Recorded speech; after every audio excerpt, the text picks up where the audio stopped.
Tyrese Haliburton has been playing out of his mind to start this season. Through 10 games, he's averaging 24.7 points per game, 4.2 rebounds per game, and 12.5 assists per game on 52.8, 43.6, 93.2 splits, and a 67.7 true shooting percentage. After a breakout year 3 that resulted in his first ever All-Star selection, Haliburton has taken his game to another level in year 4. I've been on record multiple times saying that Haliburton is a player that's proven me wrong at every turn, and this season is no different.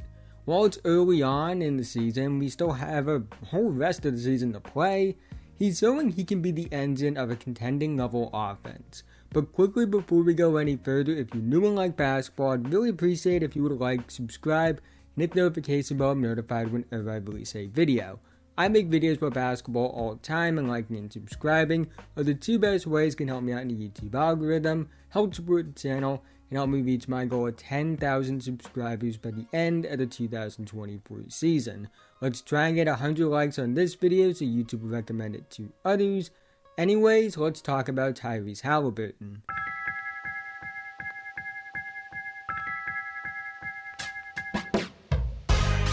Haliburton is the engine of the best offense in the NBA right now. The Pacers are first in points per game and offensive rating to start this season, and Haliburton is a big reason for that. To put into perspective how valuable Haliburton is to this Pacers team, so far this season he's leading the team in win shares at 2.1. Nobody else on the team even has one win share yet. His box score plus minus is at 10.6. The next closest on the team is at 4.7. His value over replacement player is at 1.1. The next closest on the team is at 0.2. Now, these numbers aren't perfect by any means. It's still very early on in the season. They require context, and it is about more than just these numbers. But when you combine these numbers early on with his production and efficiency, it's clear he's having an MVP type impact on this Pacers team to start the season. An area that Haliburton has taken the leap in has been his mid-range scoring. According to Cleaning the Glass, to start this season, he's in the 68th percentile on long mid-range jumpers, compared to last season where he was in the 34th percentile on long mid-range jumpers. This season, he's also shooting 57% on long mid-range jumpers, which puts him in the 87th percentile. I've mentioned it in videos about Cade Cunningham and Anthony Edwards, but your mid-range game expanding also expands your offensive game in general, especially when you're a high-volume three-point shooter like Haliburton. It's just another area that teams have to focus on, and the more areas teams have to focus on, the more it opens up your offense because of the threat it creates from all areas of your ability on offense. Now, Haliburton isn't a high-volume mid-range shooter. It's not like he's Jaylen Brown or DeMar DeRozan taking a bunch of mid-range jumpers, or even Trae Young taking a bunch of mid-range jumpers. But he's using it enough to open up the rest of his offensive game, which is in part why he's taking a leap as a scorer. Another area Haliburton has seen improvement has been his finishing at the basket, which is an area he's actually gotten better at a lot since he's entered the NBA. He's shooting 69% at the rim on 4.2 attempts per game, and he's also averaging 4.4 free throw attempts per game. This is an area of his game that doesn't stand out the way it does with other guards like Ja Morant, Trae Young, or Luka Doncic, but he's reaching a level of being a threat you have to worry about, which, like with his mid-range scoring, this gives you more you have to focus on. I don't know if he will ever be a monster rim presser threat. He hasn't really been one even in the NBA, even if he's gotten a lot better at it. Although knowing me and my history of projecting what his NBA career will be, he probably will become that monster rim pressure threat.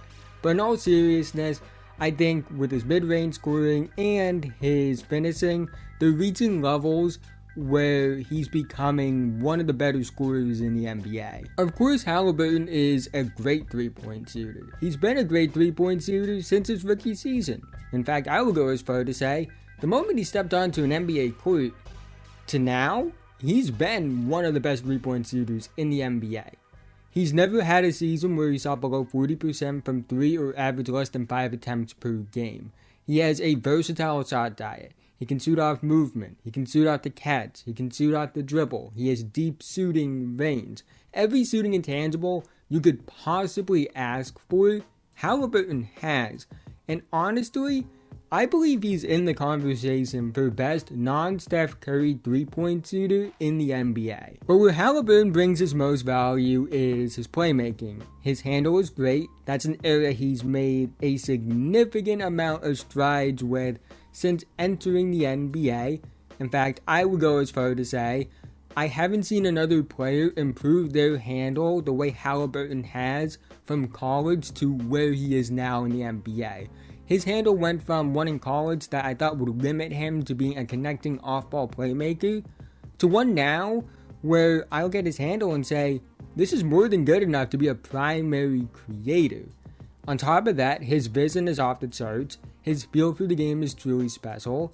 I think that he's made significant strides in terms of pass manipulation.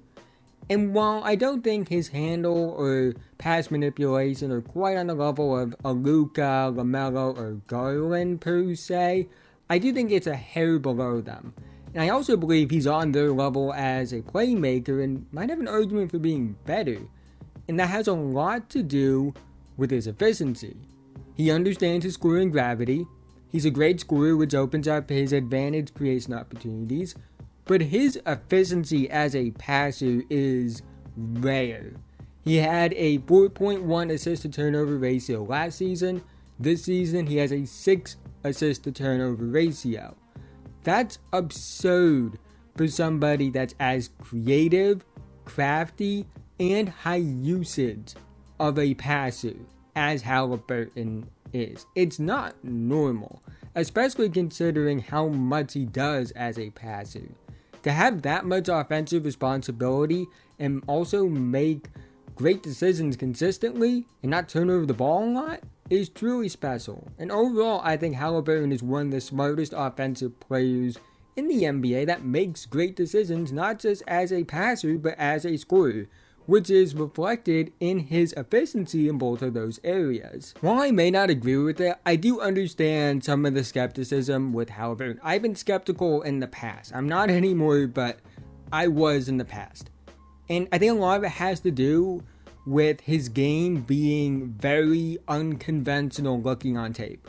The way he handles the basketball looks funky and different from other guards. His shooting form is far from conventional. The way he creates out to dribble looks different than most guards.